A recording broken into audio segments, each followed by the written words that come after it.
अस्सलाम वालेकुम रहमतुल्लाहि व बरकातुहू। Doctor Abdul Rahman is here. आज का हमारा वॉइस नोट नंबर 3 और हमारा जो प्रोजेक्ट लाइफ ऑफ गाइडेंस 2.0 चल रहा है, इसमें आज आपकी सारी चीज़ें शेयर की जाएंगी कि कौन सी ऐसी चीज़ें होती हैं जो कि आपके लिए डिस्ट्रैक्शन काज करती हैं। डिस्ट्रैक्शन मीन्स कि जो आपको पढ़ने नहीं देती, आप अगर बैठते हैं तो आपसे प्रोडक्टिव स्टडीज़ नहीं हो पाती।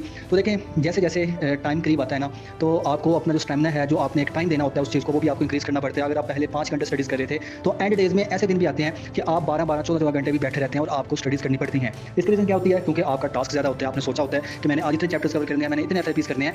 तो देखें, जो डिस्ट्रैक्शन आपको सबसे पहले जो चीज़ आती है ना, अगर आप घर पे रह रहे हैं तो डिफरेंट एक्टिविटीज़ आपके घर में हो रही होती हैं, ठीक है? आपका दिल करता है कि आप उसमें इन्वॉल्व हों, आप जो है घर वालों की बातें सुनें, तो मोस्टली इस चीज़ में आपका जो टाइम है वो लग जाता है। सेकंड नंबर पे फिर ये होता है कि आपको नींद आ रही होती है, ठीक है? नींद यानी कि जैसे ऐसे-ऐसे आपको पता है कि मौसम ठंडा होना शुरू होगा, तो हमें जो नींद है वो भी ज़्यादा आती है। तो ये भी आपके लिए किस्म की डिस्ट्रैक्शन है कि आप पढ़ने के लिए बैठेंगे, लेकिन आपको नींद आएगी और आप अच्छे से पढ़ नहीं पाएँगे। फिर इसके बाद बात करूँ तो जो सबसे बड़ी डिस्ट्रैक्शन है, सबसे बड़ी आज की जनरेशन की, वो यही होता है कि जिसके ऊपर अभी मेरा वॉइस नोट सुन रहे हैं, वो आपके हाथ में मोबाइल है। तो ये मोबाइल जो है ना, सबसे बड़ी डिस्ट्रैक्शन है। आप लोग क्या करते हैं, कहते हैं कि जी थोड़ा सा बस आराम कर लेते हैं, बहुत पढ़ लिया है, या आप गूगल के ऊपर जाते हैं सर्च करने के लिए और फिर इंस्टा ओपन हो जाता है और फेसबुक ओपन हो जाती है, फिर वहाँ पे रील्स और आपको पता भी लगता है आपके 1-2 घंटे इसी तरह यहीं पे लग जाते हैं। और एक जो चीज़ इसमें आपके लिए डिस्ट्रैक्शन काज़ करती है ना, आप लोग क्या करते हैं कि डिफरेंट जो है वो ग्रुप्स ज्वाइन किए हैं, चैनल्स ज्वाइन किए हैं, पता नहीं क्या-क्या चीज़ें ज्वाइन की होती हैं। और जैसे अब एमडी का डिले की आजकल अपडेट्स आ रही होती हैं, तो बच्चे यूट्यूब पे जाकर सर्च कर रहे होते हैं एमडी का डिले, फेसबुक पे सर्च कर रहे होते हैं। तो इस तरह की चीज़ें जो है ना, आपका क्या करती हैं कि टाइम बहुत ज़्यादा वेस्ट कर देती हैं। देखें, आपके पास जब कोई 1-2 चैनल्स होते हैं ना ऑथेंटिक, जहाँ पे आपको पता है कि सही खबर आ जानी है, तो आप लोग इन चीज़ों के ऊपर खुद टाइम ज़ाया ना किया करें। लोग व्यूज़ के चक्कर में पता नहीं क्या-क्या करने के लिए इस तरह की चीज़ें करते हैं, तो इसके ऊपर टाइम वेस्ट आपको नहीं करना। तो ये जितनी भी डिस्ट्रैक्शंस है ना आपके लिए, देखें जब आप इनके ऊपर वर्क करेंगे ना, तो फिर ही आप अपना जो एक आपने सोचा हुआ है कि मैंने इतनी स्टडीज़ करनी है, मैंने इतना अपना आज का गोल रखा हुआ है, फिर ही आप उसको अचीव कर पाएँगे। तो आपसे यही है कि जो नींद है ना, नींद को कम करने के लिए आप क्या कर सकते हैं, हमेशा जो है वो बैठ के पढ़ने की ट्राई करें, चेयर के ऊपर बैठ के। आपके सामने जो है ना वो चीज़ होनी चाहिए, आपके दिमाग में वो चीज़ होनी चाहिए कि आप पढ़ क्यों रहे हैं, ठीक है? आपका मकसद क्या है? आपका मकसद यही है ना कि भई ये सिर्फ़ 1 महीने की मार है, इसमें हमने पढ़ना है, दिन-रात एक करना है। उसके बाद बहुत ज़्यादा सुकून है जब मुझे पता लगेगा कि हाँ जी, मेरे अच्छे मार्क्स आ गए, मेरा एडमिशन हो जाना है। तो बस ये चीज़ें थी थोड़ी बहुत, तो खुद को बच्चों मोटिवेट रखा करें, ठीक है?